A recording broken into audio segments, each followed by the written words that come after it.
এনসিপিরও এখন তাদের যে বরাদ্দ আছে সেই বরাদ্দের মধ্যে কোনো নারী প্রার্থী নাই। জামাত তো নাই, এনসিপিও খেয়ে ফেলছে।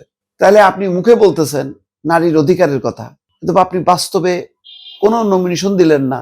যুদ্ধে পাঠাইতে চান আপনি নারীদেরকে, কিন্তু আপনি সংসদে পাঠাইতে চান না। এটা কেমনে হলো?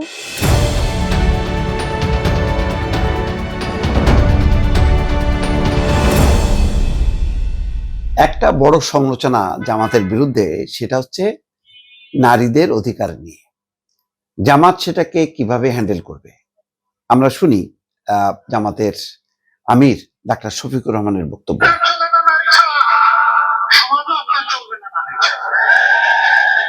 নারীদের কিছু কর্মক্ষেত্র আছে, এটা আপনি পারবেন না, আমিও পারবো না।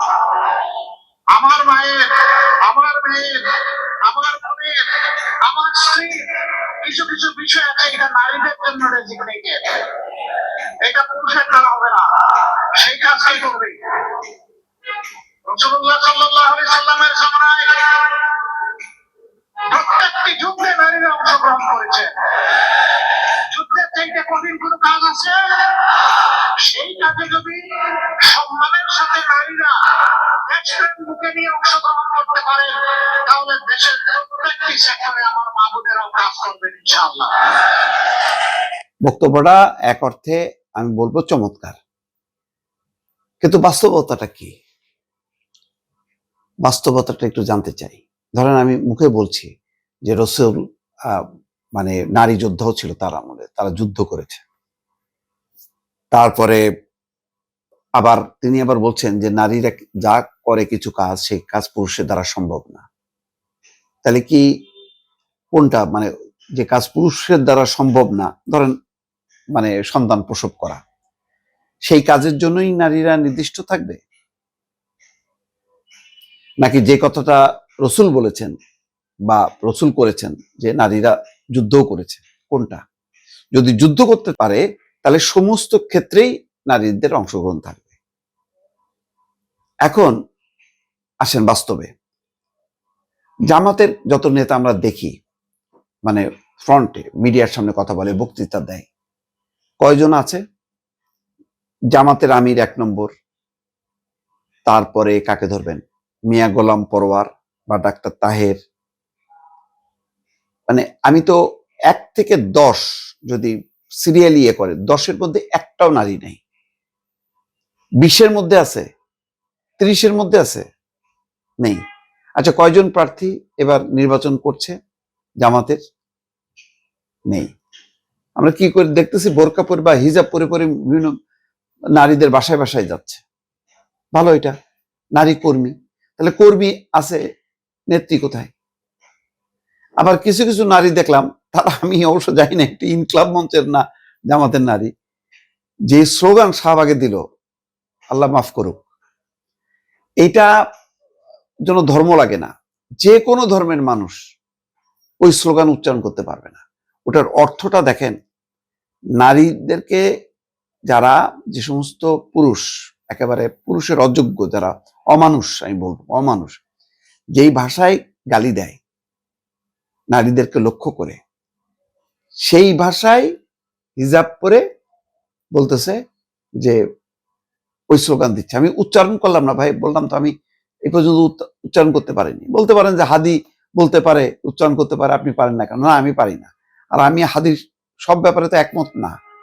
হাদি অন্যান্য সাইটে তার যে বক্তব্য, সেই বক্তব্যটা গণতন্ত্রমনা মানুষ হিসাবে ভিন্ন মতের মানুষের বক্তব্যকে অধিকার হিসাবে আমি গণ্য করি, কিন্তু তার বক্তব্যের সাথে একমত না।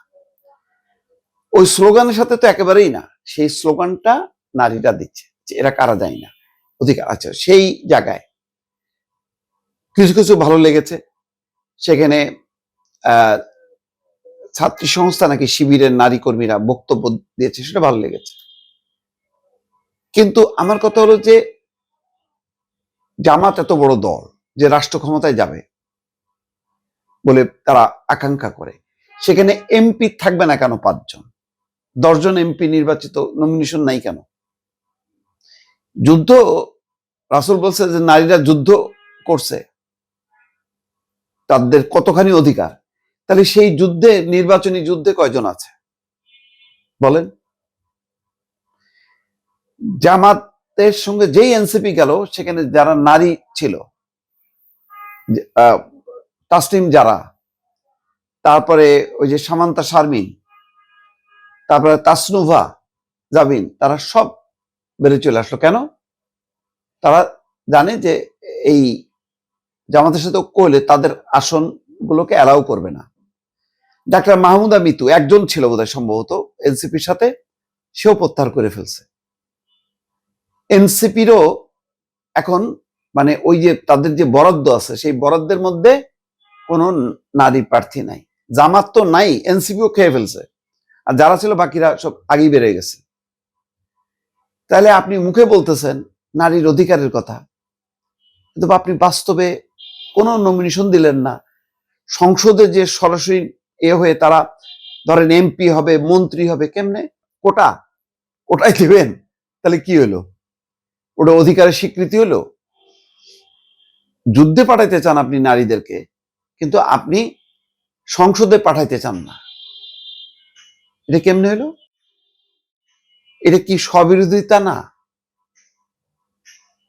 তাহলে জামাতের যদি এতই নারী অধিকার সম্পর্কিত একটা দল হয়ে থাকে, তাহলে এই এনসিপির নারী কর্মীরা সব বেরিয়ে চলে আসলো কেন? ওই জোটের কারণে মিললো? এটা মিলল না, কিন্তু মুখে কিন্তু তুফান তুলে দিচ্ছে। আমার মনে হয় যে এটা স্ববিরোধিতা। দর্শক, আমার যা বললাম এটা ঠিক আছে কিনা একটু দয়া করে মতামত দেন।